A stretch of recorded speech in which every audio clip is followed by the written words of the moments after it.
Hi folks, Eric from Hit Subscribe here, and today I'm doing another one of the freelancing Q&A. This one's maybe a little bit of an intermediate one, but an interesting topic in my opinion. It is, reading off the screen here, how long does it take to break the feast-famine cycle and how do you do it? So I guess to begin with, let me define what the feast-famine cycle is. You probably are familiar with this intuitively, like you can guess what this means. And as a freelancer, if you've never heard the term, you can still probably relate to it. But basically, this is the kind of like, I guess, when it rains, it pours idea. So you hang out your shingle, you're a freelancer, and you're doing some work. Maybe you're on a gig for 6 months or a year. And while you're on that gig, you get all kinds of people saying, like, hey, would you want to do some work for me? And your response has to be, no, I'm fully booked. I can't help you. And then they find some other solution to their problem. But when your gig is up and you need the next gig, suddenly all that prospective business that you had is all gone. It's nowhere to be found. And maybe you go a month or two without actually having any kind of work. So I think if you're like a salaried employee to some extent, like that's the easiest model to relate because usually that's as feast or famine as it gets. You're employed, you generally can't, get other employment. And then at the time when you're suddenly not employed anymore, that's when you want to be employed again. So in the gig-based freelancer world, like if you're taking on projects where you can only have one client at a time, this is an incredibly common situation, this feast or famine concept. And if you're new to this, you might wonder why somebody would want to get out of this. It's because it's like pretty unpredictable. So or it makes your like personal and business finances both pretty unpredictable. So if you sign on to do some work kind of on an indefinite timeline for a client, and then that ends and you don't know when your next gig is going to come, gets pretty hard to plan, what your business's income will be and thus like what kind of personal income you'll take out of it.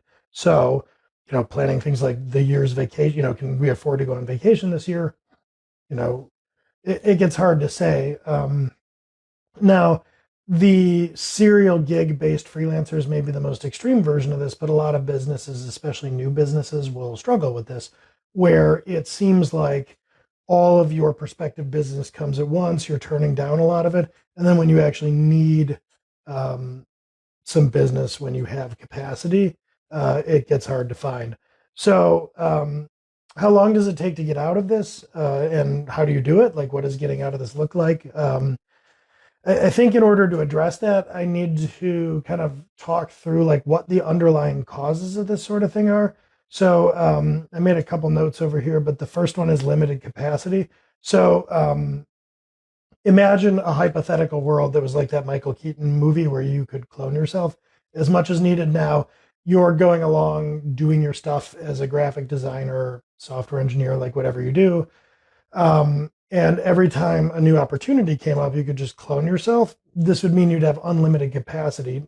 So, in order to break the feast or famine cycle, in a sense, you could just create this magical universe and service all the business that came in.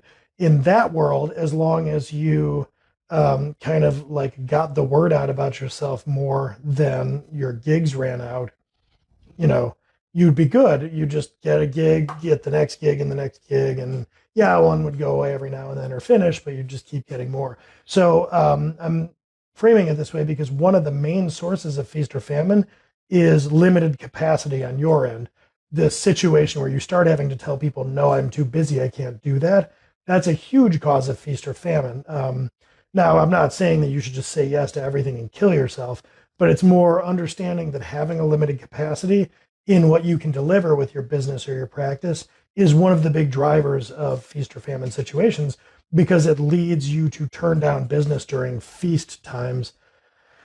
Another big source of this is on the sales end, if you will, which is I jotted down like business development by coincidence. And what this means is you don't have any specific action plan to create or generate business called business development.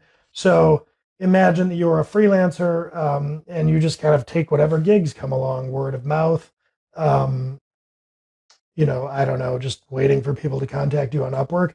So if you're passive, if you're not really taking any kind of active role in finding and qualifying new business, then you don't have much control over when the phone rings. So if you're an order taker and you're just sitting there waiting for the phone to ring and somebody to tell you that they need your services, you have pretty little control over when that happens. So that's another big driver of feast or famine, is not controlling like when the phone rings. So when your gig is over, you're just sitting there hoping the next thing comes along.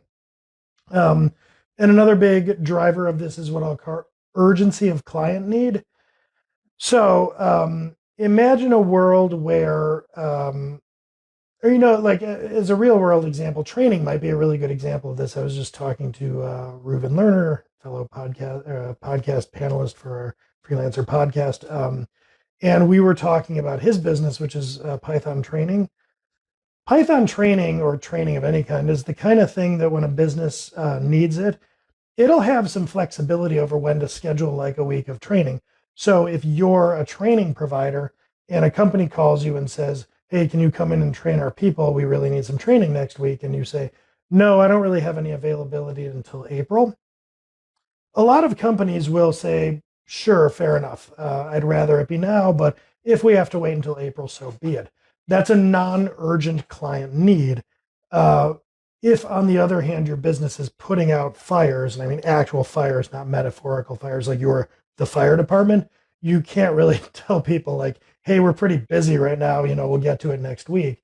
So I'm kind of drawing two ends of the spectrum here to say, if the nature of what you're doing is serving a typically urgent need that can't be put off, you're going to have less control over your feast or famine cycles, versus if you're in a kind of business where people are willing to wait for a month or two or even longer.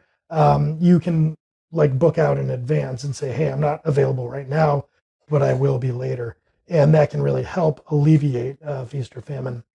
And not having that kind of drives it. So um, I'm trying to think if there's any other, immediate causes of it that I can think of. Not so much offhand. I mean, some of it might just be duration of being in business.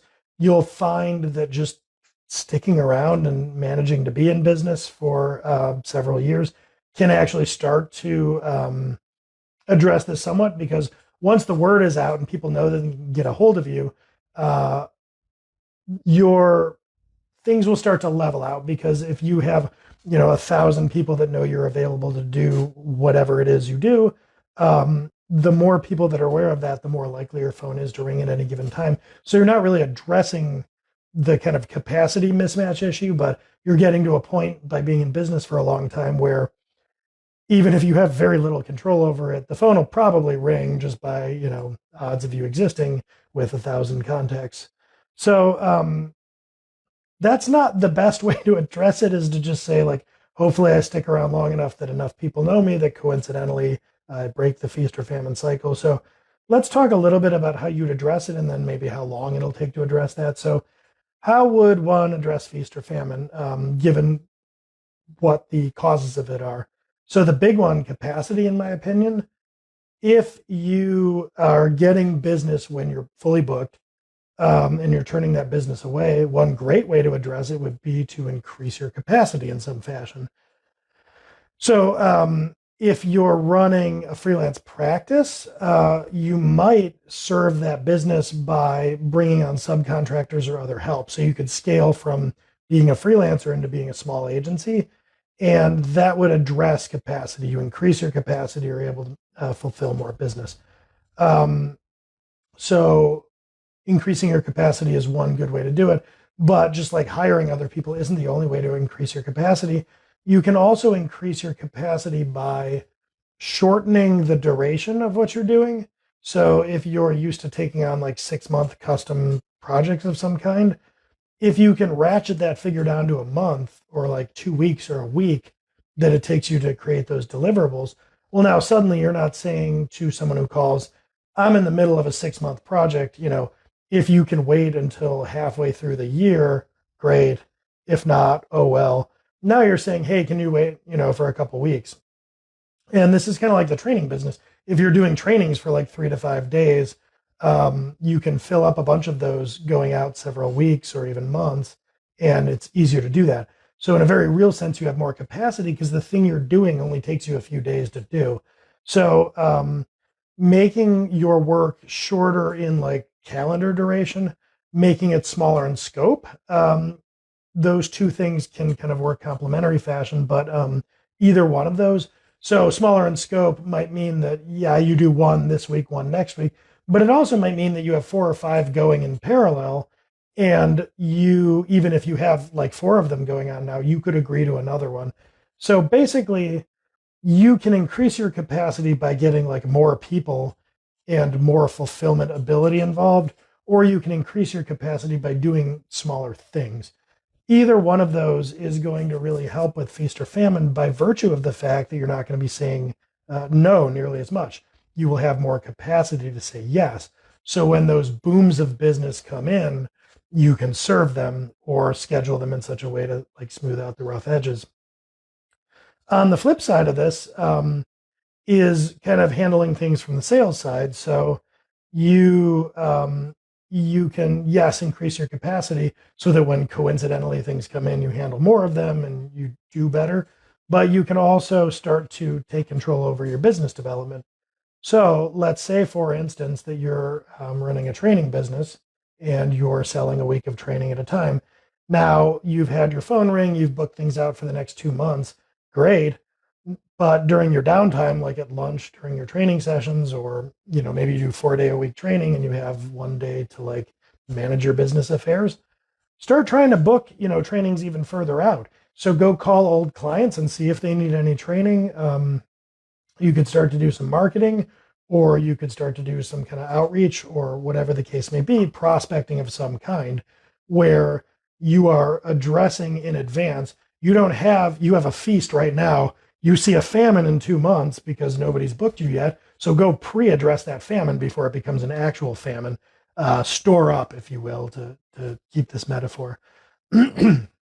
Another thing that you can do there, because at some point you're going to book out as far as you can. If you've booked 2 years in advance, you're still going to get people saying like, look, it doesn't have to be next week, but I'm not waiting for 2 years. I'm going to get my training elsewhere.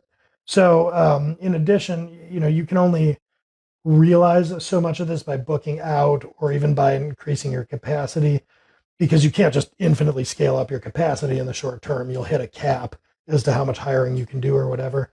You can start to really think through over the long haul, like how much capacity do I have? And then what kind of activities could I do to make sure that I have a stream of, potential leads and new business coming in all the time, not just like prospecting out in advance. And so if you think, hey, for my training business, I know that I'm going to be doing about 3 or 4 of these a month. You can start to work backwards and think like, okay, well, if I do 3 or 4 trainings a month, usually about half of the people I talk to about a training become customers. So in order to do 3 or 4 a month, that means I need to have 6 to 8 sales calls per month. All right, well, how do I get 6 to 8 sales calls per month? I notice that every time I advertise in this venue, if 100 people see it, I get about 10 sales calls. So I need to run this many advertisements. Or if I do like a cold outreach email campaign to 1,000 people, that gets me 10 sales calls. So I need to reach out to 1,000 people. If you start to kind of work backwards from your point of joy, where you're at capacity, where you have continual feast, to the activities you have to do to generate business, that's a pretty good way to ensure that even if you don't know who these leads are or where they're coming from exactly, you are still going to get them. If I advertise, if I go speak at conferences, if I do some content marketing, I know that those efforts will on average produce this many leads per month, which on average turns into this amount of business per month. So to kind of recap how I would address feast or famine, one is increase your capacity, and two is to be more deliberate about how you're generating leads and like input into your business for fulfillment. As for how long that takes, it can really happen almost immediately. I mean, if you switched from whatever you're doing, where your capacity is one client for 40 hours a week for 6 months at a time, to like, hey, I'm going to do training, You could address it basically as fast as you could like line up training gigs. And I don't mean to keep harping on training. It's just kind of easy to reason about like 3 to 5 day training things. But you could break the feast or famine cycle very quickly if you're able to reduce the scope or duration or somehow increase your fulfillment very quickly and you have business coming in. So there's no like magical length that it takes. I think what you'll find is the duration of how long it takes you to break the cycle really will depend on how attached you are and comfortable you are with your current business model. So if you've spent the last 10 years doing freelance gig based application development, and what I say to you is, hey, you should really go out and build a productized service or do some productized consulting or, write a book or whatever. And you balk at that and say, ooh, I don't want to make all that change. Then it'll take longer to break your feast or famine cycle if you're kind of attached to the way you do business. Likewise, if you're doing gig-based work and you're saying, well, I'll do this as soon as, this gig is up. Well, it'll take you at least as long as that gig is up to break that cycle. Because really, there's no way around it. Like breaking the cycle means in some fashion or another, increasing your capacity and then getting more deliberate and accomplished about continually generating the proper amount of leads for your capacity. So you could do those things pretty quickly if you set your mind to it, or it could take a really long time if that's too far outside of your comfort zone. So I don't really have like a magic figure that it'll take you. It's just a question of how long it takes to do those things. I will say that like, obviously you're not, if you materially change how you're doing business, you go from custom projects that last 6 months to some kind of like training or fixed build type of thing or fixed scope type of thing that takes a few days, you're almost starting over entirely from scratch. So you will initially break the feast or famine cycle by having no feasts and only famine. And I guess then you're not in a cycle. So anyway, less facetiously, if you're radically altering what you're doing, it's going to take you a little while to build the momentum of having business to begin with. So, however long it takes to get going with a new type of business probably is going to be measured more in the order of months than days or weeks. So I would say, assume that breaking this cycle is going to take you maybe on the order of months if you're committed to it. For a lot of people, it may take years. But I would certainly commit to it because it's not like I think of feast famine cycles as being an understandable sign of an immature business. It basically means that you don't have enough established practice in fulfilling your own business to reason about how much business you can do, where to find it, how much of it to get, etc.